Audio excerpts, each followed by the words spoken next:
It came to our consciousness because we have had the undivine, because we have gone the wrong way, and that's why we have to. But if we were, vibrating in unison with His laws, then we wouldn't have. It wouldn't have come out to our conscious mind. It is like, like breathing. It is a very complicated business, but we do it automatically. But if you have to have, like when you are on the plane and they tell you if the oxygen comes out, there is something drops out from the thing and you have to put it on your, then this is necessary. But it is, it comes out from changing nature. We have to think, there are the things in which we have to consider the implicit and the arbitrary in what we do, especially in architecture and in our life in general. There are things which are implicit, but there are other things which we have a field of freedom to do what I think, according to my whim at the moment, etc., etc. So the implicit could be the sacred, could be the holy, but also even the arbitrary, if my reaction were to be normal, human, and not distorted, like shooting a bird or doing something bad, it would be holy too, if you have to choose between two things, because it amuses me, because you will find some raison d'etre for this choice, that it is aiming at something noble. If it were to be aiming at something not noble, then it will be unholy. So you see, what we call holy is what coincides with the immutable laws of God. Or if you don't want to say it is God nature, if you want is, an atheist. But to my mind, if you have I don't agree with you on this. Yes. It got to be God, because I'm not going to sacrifice. I was on the verge of saying to you that I'm going to shift from mechanical engineering to architecture, because I loved what you are saying. Because you are putting me in the frame of work and closer to the power, to God, who has put all these things in such a beautiful harmony, and you have always been. But if I'm going to name it something not so divine in nature, Yes. the nature itself is a product of what I believe is divine. So why are we No, I'm sorry, my words which dear. are inferior?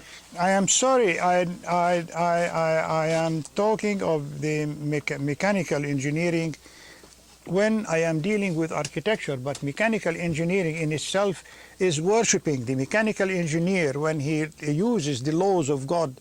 If you are dealing with, let us say, a steam engine, and you have the steam and the pressure and this and that and the power, and they transfer it into horsepower and use it for something, this is very, sacred too. This is not at all, but when you come and introduce, the machine to the physique, to the biological, the physical and the biological, and even in architecture, even when the engineer, if you are designing a plane or a motor car and you are respecting the aerodynamic lines because of the resistance, you are discovering the laws of God in the air movement and pressure and suction and I don't know what, and you streamline your engine so that it would go with the least resistance. This would take a form which you will find it beautiful.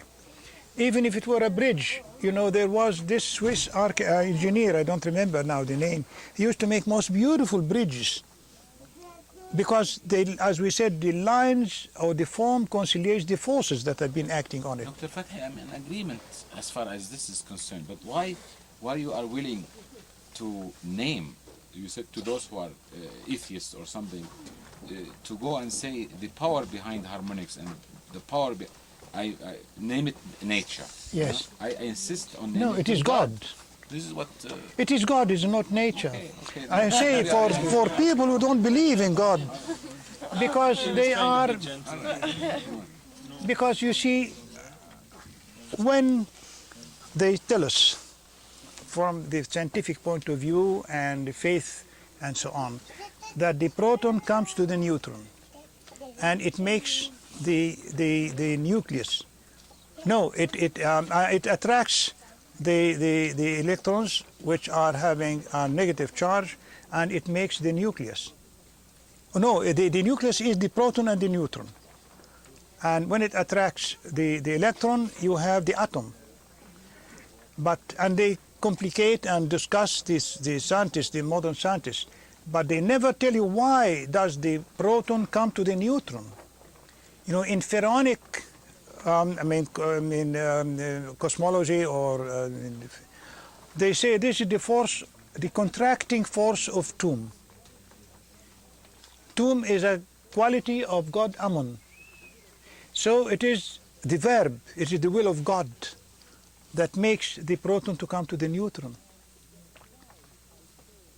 And that is why I say it's sad that when Prometheus brought the flame from the sun and brought fire on earth, the gods were angry with him, and they had the eagle to eat his liver. Now man, this was an oxidization, it wasn't nothing much more than a fire. But when man split the atom, he went against the will of God. This will, the contracting force of Tum, split it. This is the biggest sin mankind has ever committed, and I am afraid we shall pay for it.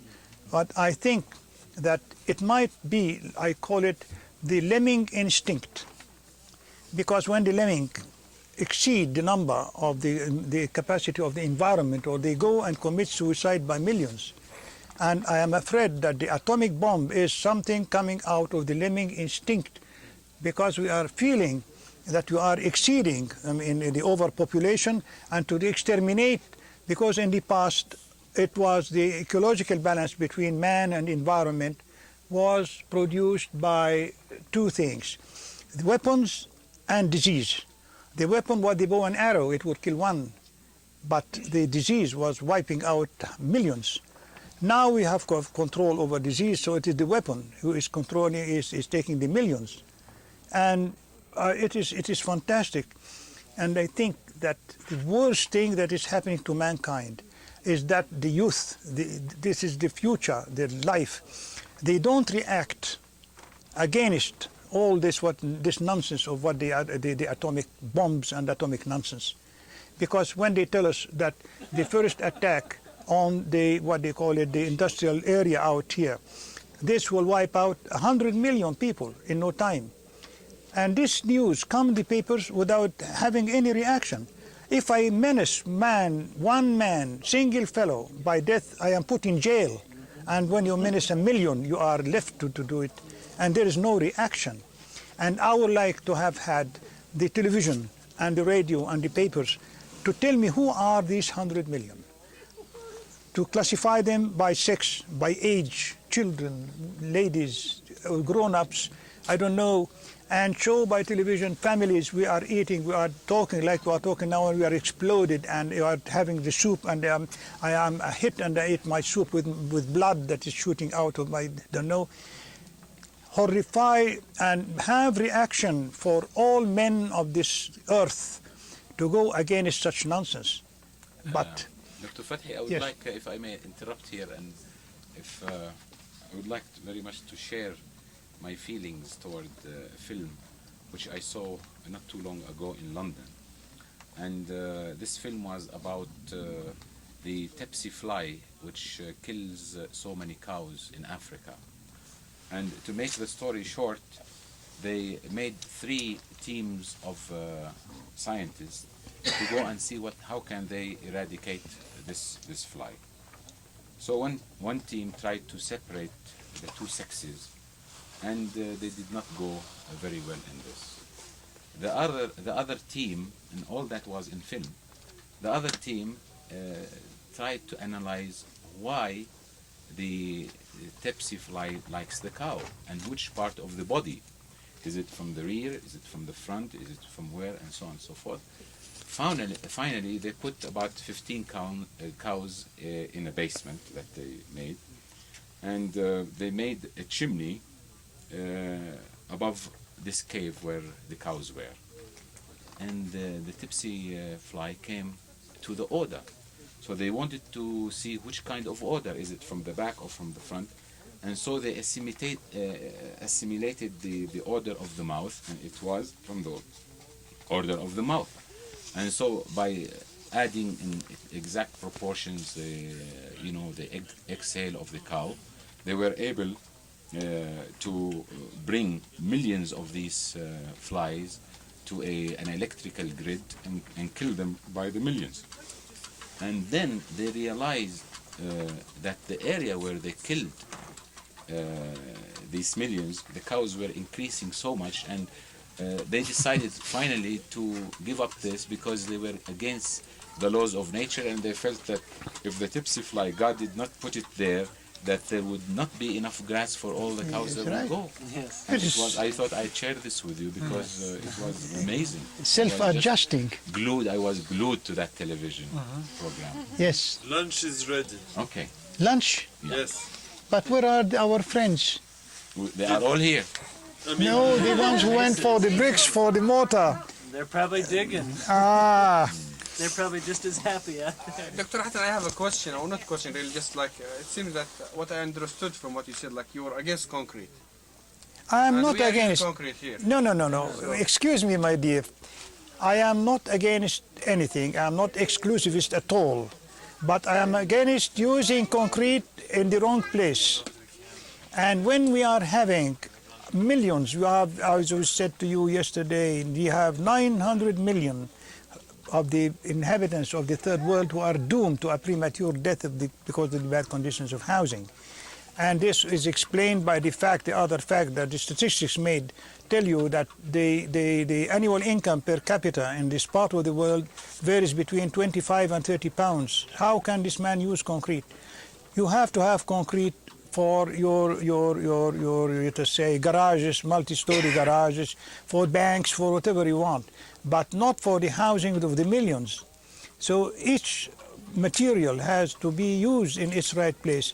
If we were against concrete, I'm against the architects who are imposing concrete on the poor, the economically untouchables. I call them the economically untouchables. They cannot at all, afford to have the money to build in concrete. And that's why Adobe is given gratuitously by God to you. You handle it and you do it and finito. But concrete, you have to buy it. Yeah, but what do you do about, like, when you have big projects, like mass housing projects? Use you're concrete. against It doesn't. No, mass project housing differs. If it is to have a mass project house of building, I don't know, factories, this is different. But if you have to have mass project houses for people, in the contrary, you have to use Adobe only. And the more people you have to build, like out here or like in my country, you have to use only Adobe, because you would have you can estimate and calculate the amount of cultural gain. I say the village or the city is not not the stone and bricks and cement. It is the million acts that go into the publication of this, city or village, and the effect of these million acts on the basic nature of man. If they are ennobling, or rather taking away from you, because when you dress a stone, what are you doing? You are removing the superfluous and keeping the essential. So you are spiritualizing the stone and spiritualizing yourself. If you take away from me the possibility to dress a stone, you are taking away from mankind the possibility to spiritualize themselves. You know the story I told you about the man passing by three people dressing stone. He asked the first, "What are you doing?" He said, "I'm earning my living." And he asked the second, and he said, "I am dressing a stone." And when he asked the third, he said, "I am building a cathedral." Today we are not building cathedrals, we are not even dressing stone. We are pouring concrete and earning our living. So this is where I'm against concrete in this sense, but not for the usage in a bank or in a garage or in a whatever it is. So this one should never be exclusivist. However, I would like, if I were to have a bank to make me to feel confidence, I would like it to be in stone and dressed stone. If it were a church, or I mean to say, I would never like it to be in concrete. If we take the ancient Egyptian temple, the materials were expressive, and if you have to use mud brick in a very critical position, like under the foundations of the columns, because mud brick adobe symbolizes the liaison, the liaison. I mean the attachment between what combines water and earth is a symbol, and they have it under the column because the column has to be a lotiform or papyriform, growing as a plant. And I had the late Dr. Wilson. He was an archaeologist working in Egypt, American doctor. He wrote a book and he was criticizing the Egyptians. He said they are putting mud brick under the foundations. But he didn't know about the symbolic value of this. And these columns and these things have resisted the earthquakes and the deterioration for 4,000 years. You know, if they have to use red granite, they will never use black granite. I would tell you, I mean, something very interesting. You know, You want some more coffee? no, thank you. There is a statue of the goddess, which is what is her name though? The lioness, and they cut the stone. I mean, it was carved in black, granite, and they chose a piece of granite in the mountain, in the quarry, which had a very thin layer of, strata of red granite, and they carved the statue of this goddess to have just marking under the breasts, the red, as if they were having X-rays. And it is fantastic. Why would man take all the trouble to sculpture, to model, to cut out his statue and have just the red to come out here? Dr. Hassan, Yes. Our host is inviting us for dinner. And I'm in love with the architect, with the philosophies, with the harmonics. And since it is a time for lunch, I would like to just give some ideas for the feeding of the mind. In the Kaaba, Yes. as you see, people go around the Kaaba in a counterclockwise. Yes. Sciences now tell us that the electrons are moving in a counterclockwise. Yes, and In the- rainwater too. Really? And rain. I'm just- and rain drops. You know, I'm just wondering because the movement around the Kaaba was done from the time of Father Abraham. Huh? Yes. Even the people who, what shall I say, in Mecca, that believed in idols and the atheists, and everybody respected the Kaaba. And as a matter of fact, those people, as history tells us, no one dared to raise his house higher than the Kaaba. Quite. And it is just a little thought to think about. I would like to end this with an explanation of turning from right to left or left to right. There is this man, Charles Henry. He wrote a book, L'œuvre psychobiophysologique, psychobiophysological work of Charles Henry. I think it will be published, it will be translated. It is in French and be translated into English. And he classified the movement by two movements. He said there are movements which he called dynamogene, creating energy like the teeth of a cogged wheel. If they go like that, it would be creating energy. But if they go the same thing, they would it inhibitoire. If you are polarized, facing north, the Earth would be moving, I mean to say, from right to left, and the sun is the other way around. So it creates the dynamogenous movement. But if you turn the other way around, to say from left to right, you would stop it. It would be inhibitive. So even feeling the cosmic forces, not the lines of stress in a beam or in an arch, but in the whole world turning when you are polarized and you are having this kind of. So you see, there is a lot of things that we have to think about, at least even if they were not true, even if it is just for the, not for the fun, I don't dare say so, but if something is appealing to one, take us away from this dullness of the dogmatic knowledge and pragmatic, reasoning. I think that it would be enjoyable more than, You know, if I may say on behalf of Dr. Fathy, so you see, architecture is a manifestation of the harmonics and the reaching of the heart of man to nature. This is sweet of you, my dear. Okay, thank you. You are an architect. Oh, mille merci. Thank you very much.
Glass windows in Plaza. And they are lying out beautiful. And I asked him, how many other does it do? One in Alexandria and one in Cairo. And I said, are you looking trade? And he said, no, carving. It's done by little boys. And the carving, and they are enjoying it.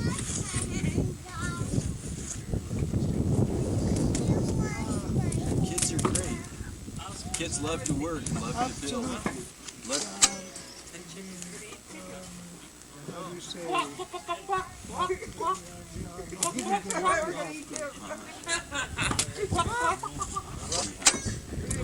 We experimented this summer with a new technique of pouring the walls with adobe, metal forms. You have to have what I about the auto construction center. When you are in it, you will have all the tools and equipment and shuffling. And then you go and say, you hire it for a very anonymous, right? First, and then you go and do it. Yeah. You could build this, all the walls here, in 2 days. Yes. I could pour the walls with the metal frames in 2 days. Yes. If you have the machine, Right. You need the forms, and you need the tractor. $20,000 backhoe. But that is still half the cost of buying bricks and putting them up. It would take 4 weeks to build all the walls with bricks. That's what I see at 300, and I thought, well, you can get 50 out, 50 every day, or even 25. I don't know. It adds up, You've been making bricks at home? Yeah. When we dug out the foundation and stuff, we're using it to make blocks. The docs did find out, because I go to meetings on all this and that. It'll work. Last year, one time, I did something out of my hey, look at that. He sweated. First time he came upstairs, he'd start working with me. And that's true. And I remember little meetings here, back to DC, the Senate, the tribe. I found out I'm losing. Not with my children well. But they wouldn't build them that, so they're sticking them in the blockhouses, in a big track. Yes. And where maybe somebody had 2 or 3 room house with a dirt floor and everything, and their electric bill was maybe $10 or $15 a month. Well, they think they're helping them, and they stick them, in this track home, and they got total electric home, and they're getting a $150 electric bill, which they've never seen nothing like it. They shut off their electricity, and they're in a, so they think they're helping them, which they're not really helping them. That's an expensive bill. Oh yeah, because they refrigeration, and they're not used to it. And that's what I'm trying to do. Build out of adobe where they can, if they want to, they can do the same thing, but just like you said, in the earth. Go back to where they were years back.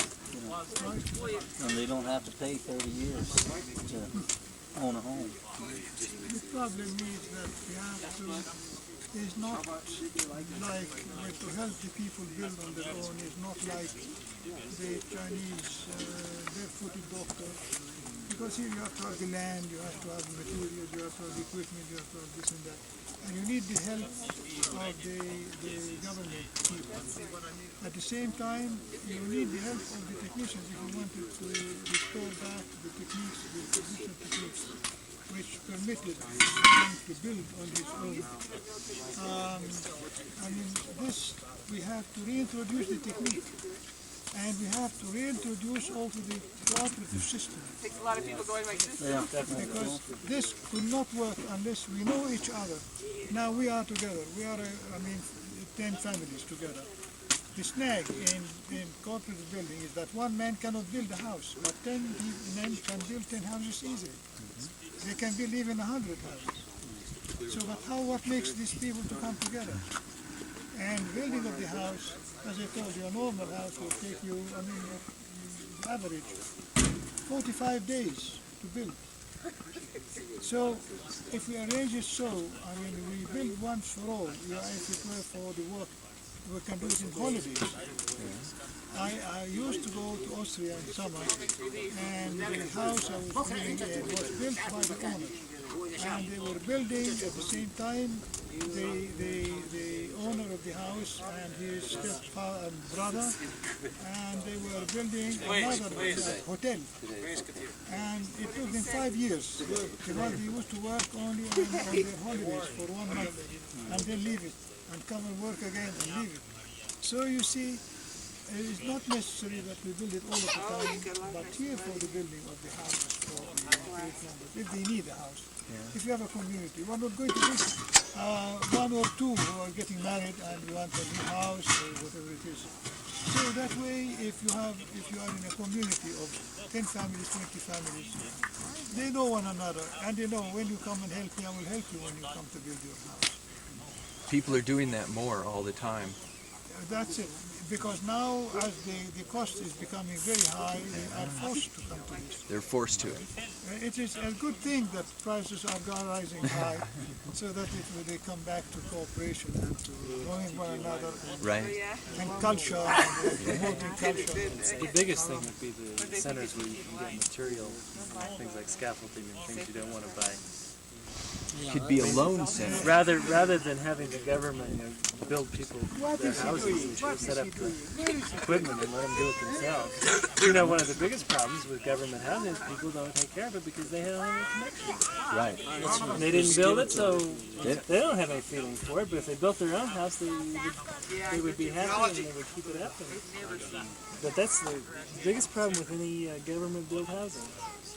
I had the same interest as here in a different way in Corsica, because they are having a group of craftsmen, builders, masons, carpenters, and they have been working together like in the system of the company.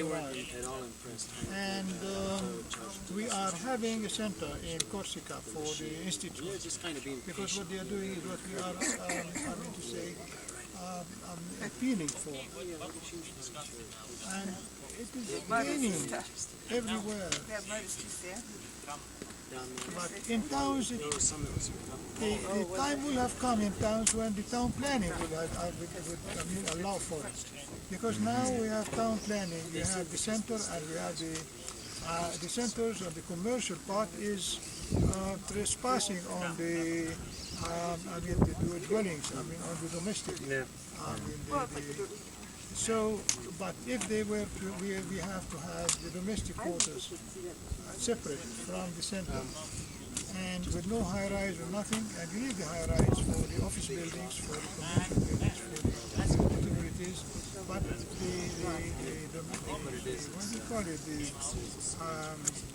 my mind when you were explaining me, what's the word for the domestic quarters, the residential areas, to be to the human scale, like in the past, like the adobe here, and let the people do it. And you can manage if you have this auto construction center with the equipment and everything, and you can have the scaffoldings, what the tools, and all you need is just your labor. Right. So that way we shall have facilitated the thing, and building takes place mostly in summer because you have the rain, and you have your holidays in summer, so use your holiday. Right. And helping one another. This year we have put 2 or 3 houses, next year 2 or 3 houses, and so on, and that would promote culture too. Plan the town so that there's a plaza in the middle. They do what? In Mexico. Yes. In Mexico, they have the plaza in the middle. The plaza in the middle. Then they have barrios, residential, where each family has their cousins and their relatives living in areas all around the plaza. Yes. Let us go and sit down. I think we have been standing too long. Yeah, just the basic. Yes, I can describe it to you. Here, a piece of paper. He's getting one. Let me sit down.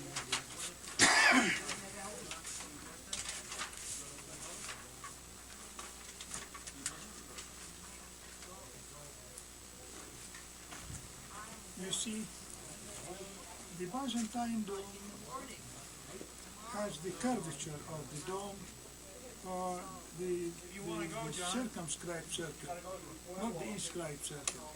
The circumscribed circle is the circle that if you have the outside like that. If you have a circle here, the dome would be resting and the walls would be within this circle. So, and suppose now you have this and you cut vertically this part like this. So you would have circles coming here. And this would be the vertical part that you are having.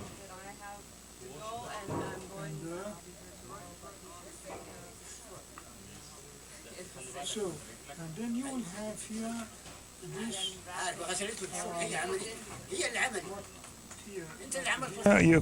we call this the pendentives in the corners. Okay, you fill in here. You fill in here. Yeah. Just straight up? No, you have the center of the dome, this here. and with a rod, which as a guide, you Okay, so you do start here. this. You do this. It would be part of the circle because this would continue on to become the circle, the sphere. So these are called pendentives because they sag down. They come on the corners, and you have the four circles here. That's what we are having here, which are waiting for the. But the Byzantine dome, that is what they are doing now. It is the inscribed circle. You have the square here of the room, and you have here the squinch, and the squinch there, and the squinch here. So you change this ought to have come circular, but they have done it differently. They ought to have done it like that here. It doesn't matter. So that's with the dome, the circle could rest now on the octagon. Right. But they straighten here, this here, this, and then you have an octagon. Above this octagon, you can have your dome. And this is, I hope, what they will be doing tomorrow or the day after tomorrow maximum. Right. So this is the squinch. Right. And that's an inscribed circle. And an this is inscribed the center would be the inscribed circle, Right. and it starts from above the squinch, At the top the level, of the squinch, the top of the squinch, and you have the guide would be small r. This is r of the diagonal. Yeah. Right. But So not the R of the circle. this is the r of the circle, the okay, circumscribed circle. The other would be this here. Yeah. Okay. But as you move, would you hold this please like that, vertically, and here as a wall here, and this is the center, and this is the guide here. So you go like that until you would be drawing a circle here and a circle there. This would be the r, small r, Right. but the guide would be the dome would be the big R. The diagonal, the half of the diagonal. But this would be, you will see it would be working very easily. Yeah. Going round until you come above the level of the squinch, of the pendentives, and then you go in the spherical. How far do these come down? How far does the pendentive come down into the? Does it come all the way down to the? Yes, corner I here? will show you. Because you see, when you draw it geometrically, if you have the wall here and the wall here, and you have this, as we said, would be drawn, that would draw the small r, because this would be a circle here. So you would have small r here. Okay, now that's like an arch. Like an arch, Yeah. which is there. Right there. Okay. And then if you want to have the diagonal, you have the tangent here and the radius. This radius is small r, and this is big R, capital R. And the dome would take this form.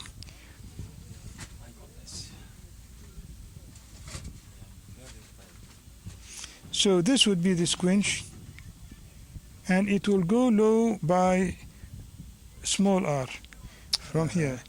But this is continuous. It is a continuous surface with the voussoirs as it is being built. So it is like if you have a watermelon. Oh, pardon. Sorry. If you have a watermelon and you cut it on four sides, you mark if you have half a watermelon, and you cut you would have four circles with the diameter, with the radius of the inscribed circle, and the curvature will be I mean, with the radius of the circumscribe, so it will become like a Byzantine dome exactly. And it comes down in the corner. Okay, now where would you use the Byzantine and where would you use the squinch? For what reasons would you use each of them? This is simpler and it doesn't rise high, so you use it for ordinary structures. I mean, simple. This for symbolic.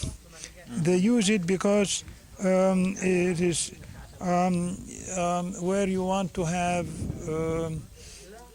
artistic expression Right, of having upward. the dome rising upwards, like in a mosque, like in an important building. So you have the Sassanid dome. Right. For simplicity, you would use this. Yes, Yeah. this is the very simple one. Okay. But the problem is that this has to sit on a square, It has to sit in a square. It can't. and this also to have to sit on a square. It can't start round. No, I mean to say the room itself had to be squarish, not longitudinal. Oh, but what about round? Could it be round? Round, it would be, you would not need these squinches if it were round, because you can continue on. Because Continue you on. would go up and then continue on. It will be you could go finito. straight up and then you could come And you in. can come in. Right. But yes, What if you did it round? yes, Would you have to support the walls anywhere?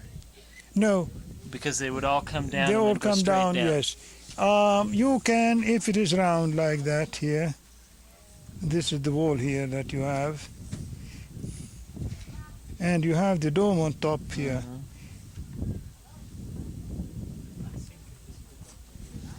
It will be exerting lateral thrusts here, so all you have to do, it might be, if this is the plan, if you want to make sure you can have buttresses, Okay, that's what I was. some buttresses, Okay, 4, 5, 6, 8, Okay.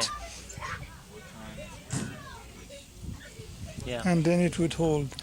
Because for the structure, for the stresses, if it is half a circle and going down, and it will have forces in the middle third and coming down here. Right. So you want So this should come within the buttress, within the wall. within the wall. Yes, if it goes, if this were to be out here, if it were go to be Outside. long here outside, Yeah. it will break here and then it break there.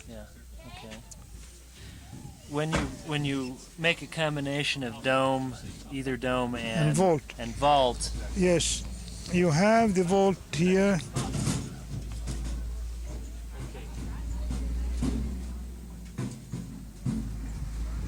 And then you have to put your dome here.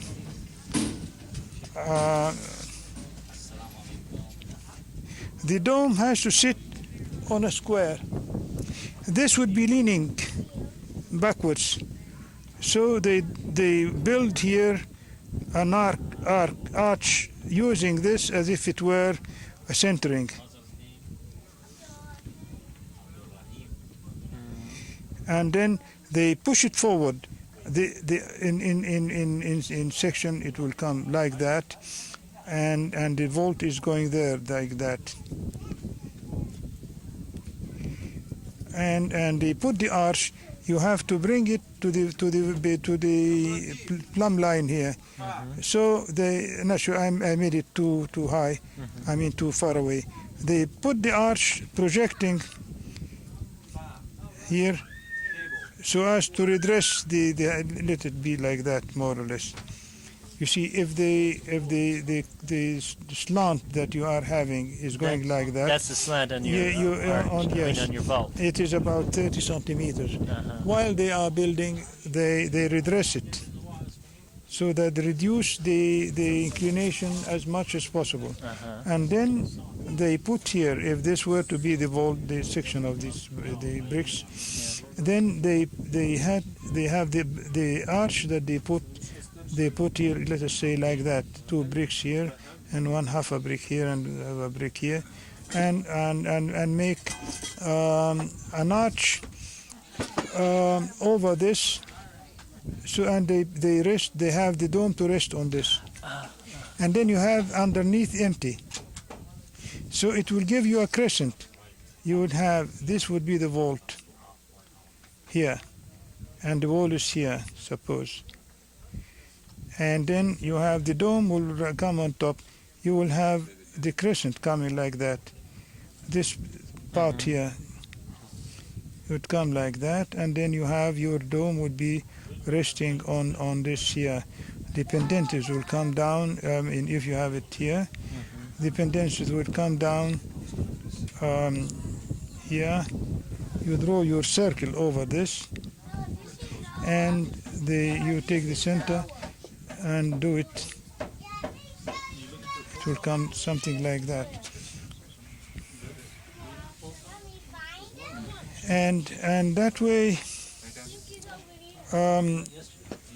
you can rectify, because the room, if this room here were to be, the dome has to be rectangular.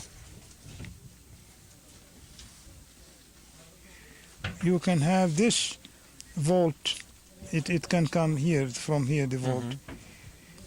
You can have this vault here.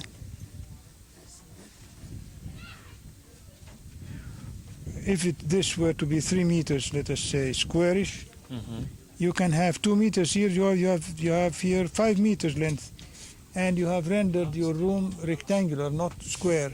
The square is not a nice, feeling for space, because it is all equal. You don't know. But if you have the long wall and the short wall, etc., you can recognize. The worst for living in is the circle, because the eye will go right around without knowing where you started, where you ended. Yeah, no It will break. go continuing, like Peter and the Wolf, they go round and round and round. Shall we go? Okay. Yes. No, that's Oh. yours. I was just gonna. Oh, this. I forgot all about it. I am really very thankful for you for all what you are recording, my dear, because this would be very interesting for everybody, and what we are doing here is an example. Although we are short of the materials and of the facilities that we have, but we have these discussions.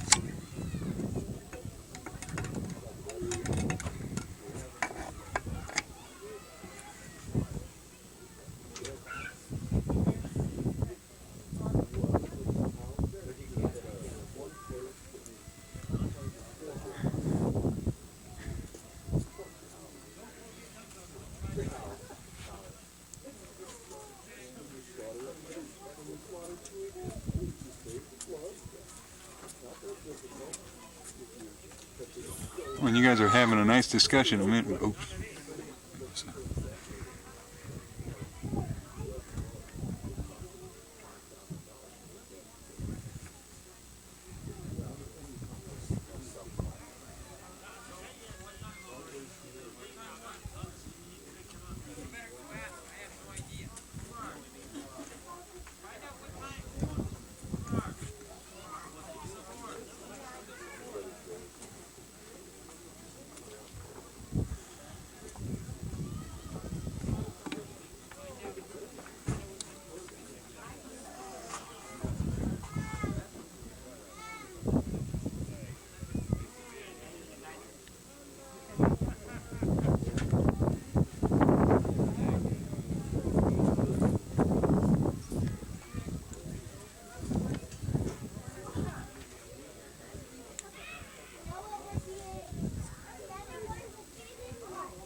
I'll get the professional editing equipment, and Yeah. I haven't done much splicing and that kind of work. So I'll. I mean, you just came up to look at the building. Is that basically? No, I came up. I've been here since Saturday, camping out over there, and I came with still photography to record it and to take it back. And I think one thing led to another, and here you are. voila. The event.